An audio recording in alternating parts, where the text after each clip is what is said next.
written by Zemeckis, by Kenya Barris, and by Guillermo del Toro. So I'm gonna kick it over right now to our resident expert, Shayna Shay.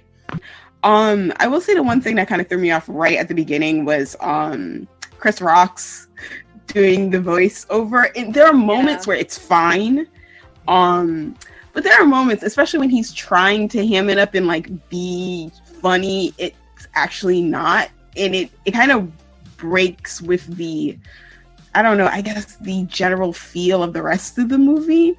So no, for me, it's a little weird. I can see that. I get a lot of that when I watch Everybody Hates Chris, that sitcom he did, because he was like when he just talks.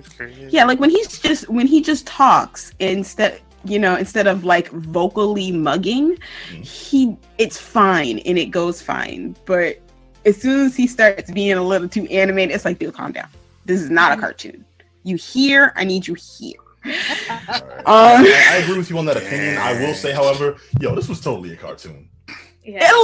Okay, so this was way lighter and much funnier than the original with Angelica Houston. Like, it is so much lighter in tone. Yo, that original was raw. And I don't know if it's because they didn't use practical effects like they did in the original. By the way, one of the last movies Jim Henson worked on, though not the last, because it was technically filmed before Teenage Mutant Ninja Turtles came out. See, I thought, okay. You just dropped some knowledge on me. Right, because I thought Ninja Turtles was the last one. But... Ninja Turtles came out way before, but... Okay, go ahead. Yeah, he actually did more hands-on work with the witches. He actually also had to talk Ron Dahl out of removing his name from the movie because he was because the writer was angry about the ending of the original movie. The movies that came from them are modern classics. Yeah, no, I love Willy Wonka and the Chocolate Factory to this day. The changes. Yeah, Ron Dahl hates most of them.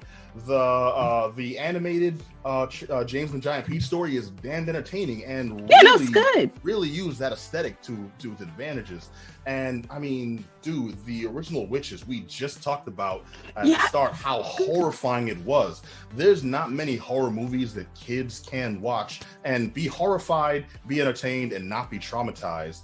Still walk away like, wow, that was awesome and horrifying, because it's not like horror movies, I'm gonna murder you and cut your neck open and then poke you brains from the inside, nothing like that. I mean, by that point you're dead, so you're not feeling it anymore. So this is true.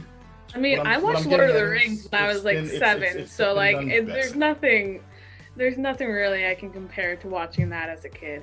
Like, dude, like if you had seen the movies that they made in the 80s for children and then made us watch.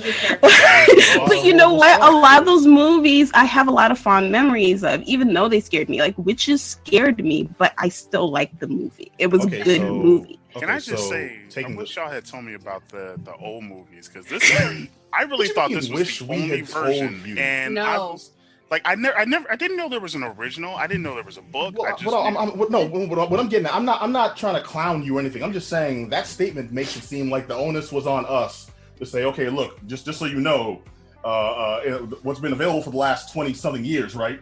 Like, no, it's longer. It's been there, brother. Witches is 30 years old. What I'm saying is, it's like it's been out there in the ether, man. You know, I'm not even clowning you. I'm just saying. I know. Like, Pat saying do research. I've not been in that circle. Even after this, if you can find it, actually. No, I'm gonna go watch the original, because this it's good. Is like, this was very. I saw the horror in it, and I'm just like, why didn't they just push forward into it? And I feel like there was something special missing. But I think I'm gonna go back, and I'll probably be like, you know what? I think this new version might be trash compared to. I feel like this is like a Happy Meal with like one missing chicken nugget. And the old Witches was like a Whopper meal that you got. I want the Whopper meal. Honestly, like you're just witnessing this conversation. I need some popcorn right here. Just like extra fries, please. I need the drink on the side. Right, see, nostalgia so strong. Interesting, like the sort of like difference between like, I didn't know there was a movie that came out 20 years ago, and Pat's interpretation of Roald Dahl's books is really interesting. will be an unpopular opinion, I tell you. Yeah, it is an unpopular opinion. You say that because you feel differently, but if you actually, I'm telling you, there are a lot of people. I'm not